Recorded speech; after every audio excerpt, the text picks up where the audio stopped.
Hola Altubers, hoy vamos a hablar de un libro. Bueno, de un libro no, de algunos más. Vamos a hablar de un autor que se llama Niklas Natt och Dag, que ya son nombres, porque esto de Natt och Dag quiere decir noche y día. Al parecer viene de una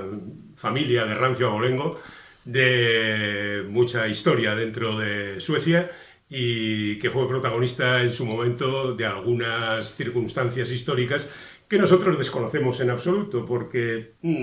tampoco conocemos muy bien la historia de Suecia, yo por lo menos.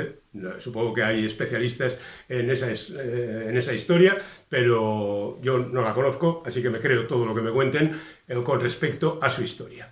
¿Quién es este señor? Pues es un señor que hace muy poco tiempo triunfó con una trilogía, la que nosotros llamamos Trilogía de Estocolmo y que tiene otros nombres por ahí, y que es una sucesión de novelas que tengo aquí, de las que hablamos un poco superficialmente, pero la novela que nos traigo hoy aquí es esta, la de La maldición de los Stetson. Bien, vamos con el trabajo de Niklas Natt och Dag en su trilogía de Estocolmo. Empieza la primera, 1793,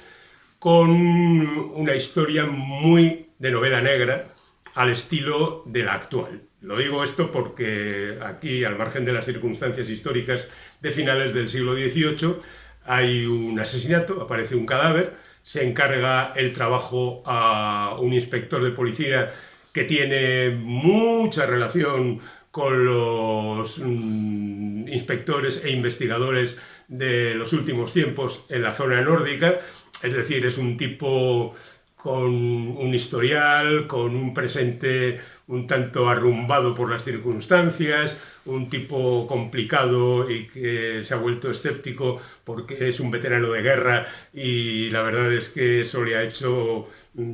creer que el ser humano es absolutamente despreciable y ahí se enfrenta a la investigación en compañía de otro personaje también bastante tortuoso, un abogado, un tuberculoso, que tampoco cree en la humanidad.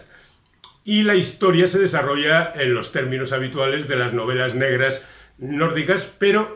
en el siglo XVIII, con los ecos a finales, con los ecos de la Revolución Francesa, con las circunstancias de la historia. También es verdad que a mitad de la novela la historia se medio interrumpe para contar una parte melodramática,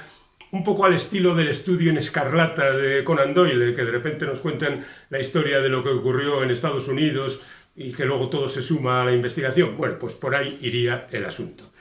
No tiene mucha imaginación el título de la siguiente novela de la trilogía, que es 1794, y que parte en esta ocasión del asunto puramente melodramático, es decir, una familia histórica que tiene un hijo al que mandan a las colonias porque se ha enamorado de una chica a la que el padre no quiere que se una, él vuelve más rico todavía si es posible, el padre muere, él se casa y en la noche de bodas pasa algo que lleva directamente a la novela negra. Efectivamente, llaman al inspector de policía de nuevo para que arregle eso, pero hay un pequeño problema, que el abogado que le acompañaba ya no está,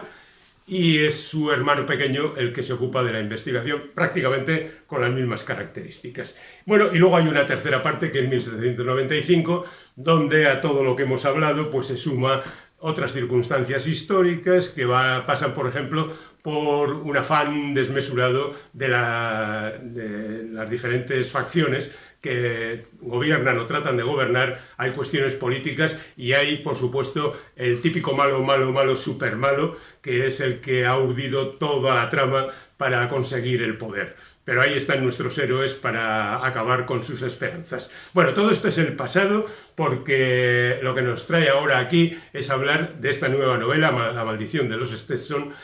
que en su original se titula Destino y Esperanza. Destino y Esperanza es el lema de la familia que aquí se retrata y que no es otra que la del propio Niklas, que ha indagado y se ha inventado bastantes cosas, suponemos, para contarnos esta historia que transcurre, en este caso, en el año 1434, es decir, bastante antes que la trilogía de Estocolmo. Bien, en ese siglo XV La historia también la desconozco totalmente, pero había bastante jaleo entre suecos, noruegos,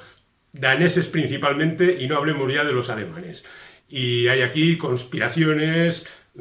tratos más o menos sucios, tratos más o menos evidentes y por supuesto una guerra. Esta es una novela histórica, sin más, aunque también tiene una parte de investigación, porque hay un muerto que llevaba un dinero y hay un tipo que le sigue la pista, es decir, hay un poquito de novela negra o así, pero sobre todo es una novela histórica donde la gente está conjurándose continuamente para hacer algo. Y por supuesto están las relaciones familiares, el padre de familia, sus hermanos con los que tiene sus más y sus menos, su mujer que le vacila un poquito y al final le maneja y le hace caminar por los senderos que ella quiere, el hijo adolescente, ya no tan adolescente, casi 18 años, que es enviado a una misión que aparentemente le desborda, pero que él sabe sacar adelante, su escudero, que es un tipo muy resuelto, capaz de hacer cosas que están por encima seguramente de su edad, pero que él las hace. En definitiva, que es una novela comme il faut dentro de las normas de la novela histórica. Bien, dicho esto, digamos que el bueno del autor lo que hace es contarlo en capítulos muy breves, 3, 4, 5, 6 páginas como máximo, que nos va permitiendo establecer una especie de mosaico donde vamos viendo a este, a aquel y al otro que van haciendo avanzar y siempre avanzan en cada capítulo algo la acción que les ha correspondido. Y en ese sentido la novela cumple con los principios del bestseller de tener al lector permanentemente interesado buscando los caminos por los que se tiene que mover. Y luego además es muy curioso porque casi todos los capítulos empiezan con una puesta en escena de la situación y luego llega el diálogo. Luego la gente se pone a hablar y empieza a contarle cuáles son las esperanzas y cuáles son sus planes y qué es lo que hay que hacer y demás. Y en ese sentido, pues la novela funciona muy bien y se lee pues como un bestseller, más que como una novela histórica, aunque al final viene a ser prácticamente lo mismo. Y como ya nos había demostrado el bueno de Niklas, que era un tipo muy dado a escribir historias muy aceptables, pues resulta que me lo he pasado muy bien. Así que aquí queda el comentario sobre esta nueva obra de Niklas Natt och Dag, Nicolás, Noche y Día, en traducción más o menos libre.